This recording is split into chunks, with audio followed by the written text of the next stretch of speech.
Hello, my name is Waldo, and for today's lesson we have a snap program that will allow us to decide if Norman the penguin is able to go to the ocean or rather build a sandcastle. Everything according to the age of this little penguin. So we have the program right here is a nested conditional which is going to react based on our answers. So let's run the program. It is asking us, do you know how to swim? Yes or no? So if I hit yes, it decides that it's old enough to swim and it moves to the water. In this case, it's because, as you can see the program right here, it set the age of a penguin within a random parameter between 5 and 10, and it looks that this parameter has to be greater than 7 because the program will only allow Norman to go to the water if the age parameter is set to a number higher than 7.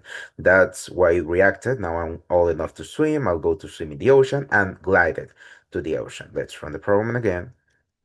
It's following the sequence. First, it has to ask us, the user, if we know how to swim. In this case, let's hit yes again.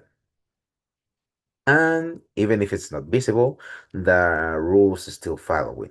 It sets a random parameter for the age and it runs the command, in this case the if function within the if function, that will allow Norman to go to the water in case if it's old enough to swim. Let's hit it again, and in this case it didn't move. It triggered this other message. I am not old enough to swim in the ocean by myself.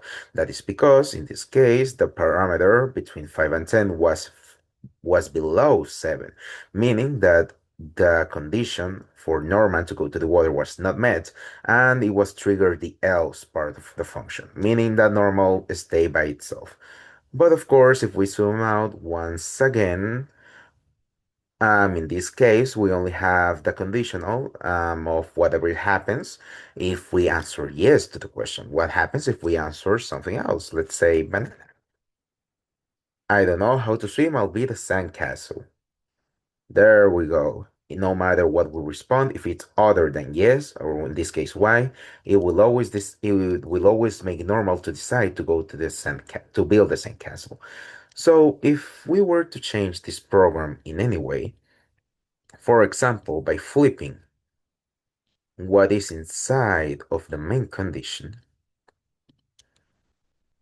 Da-da-da. Do we know how to swim? Yes or no?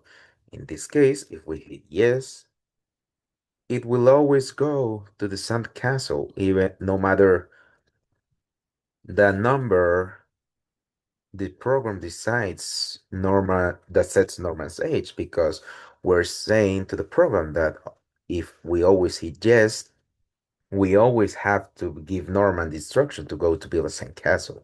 However, if we pick something else, like in this case, no, now it runs the sequence in which Norman can decide based on its age if whether it's gonna go to the ocean or not. So that is how nested conditions work. It allows to um, add more functions to our programs based on different conditions that we can always and manipulate and implement in clever ways. So hopefully this has been thankful, and thanks for your attention. And I have to stop recording.